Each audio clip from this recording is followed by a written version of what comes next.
জুলাই গণঅভ্যুত্থান সংবিধান বিলুপ্তির জন্য নয়, বরং সংবিধানের মূল নীতির সংস্কার এবং বাস্তবায়নের জন্য হয়েছে। বিদায়ী বক্তব্যে এই কথা বলেছেন প্রধান বিচারপতি ডক্টর সৈয়দ রেফাত আহমেদ। তিনি বিচার বিভাগের স্বাধীনতা রক্ষায় বিচারপতি এবং আইনজীবী সহ সংশ্লিষ্টদের প্রতি আহ্বান জানিয়েছেন। বৃহস্পতিবার সকালে সুপ্রিম কোর্টের আপিল বিভাগের 1 নম্বর এজলাস কক্ষে দেশের 25তম প্রধান বিচারপতি ডক্টর সৈয়দ রেফাত আহমেদকে বিদায়ী সংবর্ধনা দেয় সুপ্রিম কোর্ট আইনজীবী সমিতি এবং অ্যাটর্নি জেনারেলের কার্যালয়। এ সময় অ্যাটর্নি জেনারেল মোহাম্মদ আসাদুজ্জামান বলেন, প্রধান বিচারপতির উদ্যোগে সুপ্রিম কোর্ট সচিবালয় গঠিত হয়েছে। রাজনৈতিক অনুকম্পায় বিচারপতি নিয়োগও বন্ধ হয়েছে।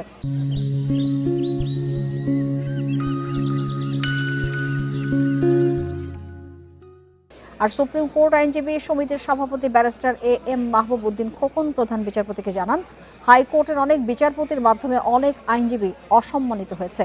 ৬৭ বছর পূর্ণ করে আগামী ২৭ ডিসেম্বর অবসরে যাচ্ছেন প্রধান বিচারপতি। রোববার থেকে সুপ্রিম কোর্টের অবকাশকালীন ছুটি শুরু হওয়ায় আজ শেষ দিনের মতো এজলাসে বসলেন তিনি।